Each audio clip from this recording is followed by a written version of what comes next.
लग्न साधं केलं तरी मुलं होतात असा मिश्किल शब्दात उपदेश देणारे इंदुरीकर महाराज आपल्या मुलीचा साखरपुडा मात्र जोरात करतात। अशी टीका आता इंदुरीकर महाराजांच्या मुलीच्या साखरपुडा समारंभानंतर होते। जसे उपदेश देतात तसे वागले असते तर मुलीच्या साखरपुड्यात लाखो रुपये खर्च झाले नसते असं म्हणत वारकरी संप्रदायातल्या महाराज मंडळींनीच आता इंदुरीकर महाराजांवर नाराजी व्यक्त केली आहे। इंदुरीकर महाराज म्हणजेच निवृत्ती महाराज देशमुख यांच्या लेकीचा साखरपुडा मोठ्या थाटामाटात पार पडला। मुलगी ज्ञानेश्वरी देशमुख हिचा साहिल चिलाप यांच्यासोबत साखरपुडा झाला।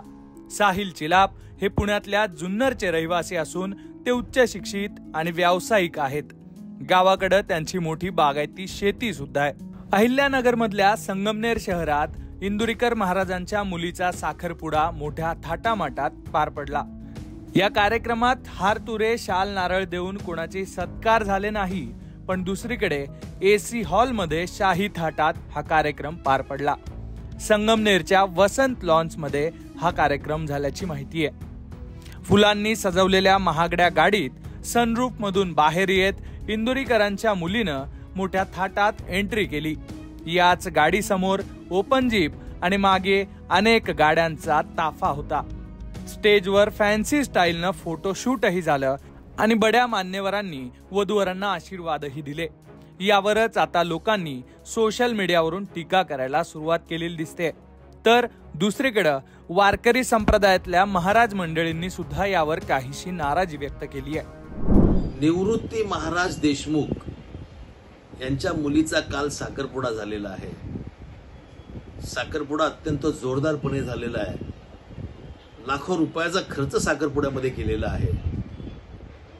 एरवी निवृत्ती महाराज देशमुख हे उपदेश देतात, लग्न साधं केलं तरी मुलं होतात असा उपदेश देतात। बोले तैसा चाले त्याची वंदावी पाऊले।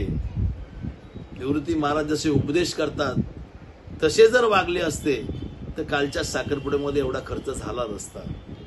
साखरपुड्यामध्ये जर लाखो रुपये खर्च होणार असेल तर लग्नात निश्चित करोडो रुपये खर्च होईल। उपदेश करताना आपण एक बोलता, परंतु जीवनामध्ये त्याचा वापर केला जात नाही। याचा खेद निश्चित संप्रदायाला आहे।